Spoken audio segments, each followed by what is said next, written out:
it's really fascinating because I've sort of accidentally become the weird girl in this world when what I thought I'd be was just sort of like the normal girl in a weird world.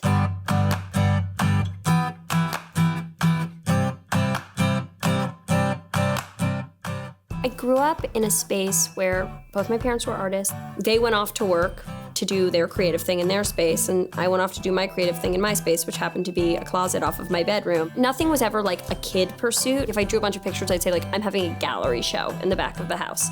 If I wrote 3 pages, I'd say, I've written a novel and I'm gonna bind it later.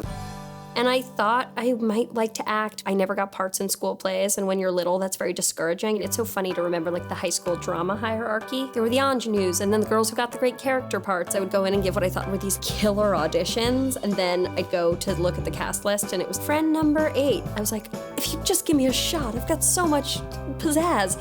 My father's a big source of advice, and he always said that you should go where there's a U-shaped hole in the world, where you see a space for yourself to make a difference and to be satisfied, and I've really tried to follow that advice to a T.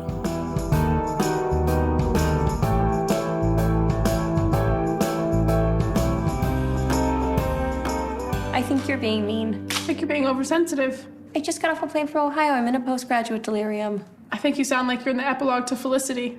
When I started acting in my own stuff, it was very much me thinking like, well, I don't have access to actors now, so I'll just do this temporarily until I have the right girl for this part, until I have the person who I think expresses everything I want to express. And then it just kind of kept on being me.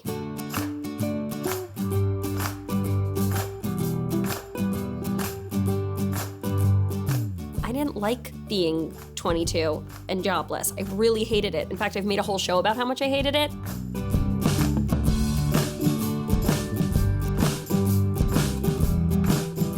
I didn't have a title for the show. It was the Untitled Lena Dunham Project for a long time, and it was actually Judd Apatow who was like, why don't we just call it Girls? I loved it and just thought, oh, how simple, oh, how tidy, let's go for it. I didn't know if I would get away with some of the sexual content. I didn't know what was allowed. I just kind of went in thinking everything was allowed. I'm gonna go get some lube. Why do we need to get lube? I'm just wanting to express honestly what I've seen and felt, and it turns out that some people aren't in the mood to see that.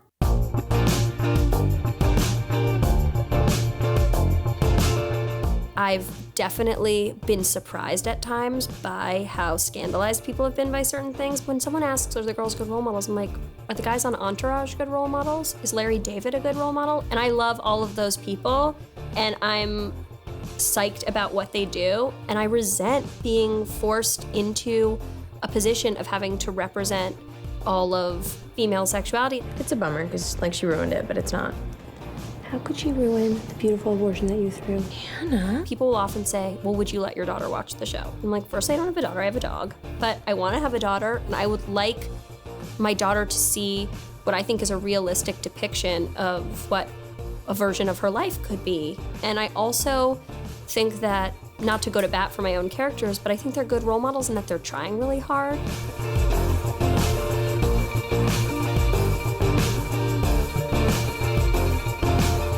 I realized after having been in Hollywood for a little while that I was in this incredible position to actually make change. I never felt angry about sort of the criticism that was directed at the show because I knew it was an important conversation, and I was totally fine to kind of take one for the team if it was pushing that conversation forward. I definitely struggle a lot with how to assert myself. I can't go to set and behave like a brat, and I can't go to set and lose control, and that can be overwhelming because I still feel young. There's things I've handled badly, and there's things I've been proud of how I've handled.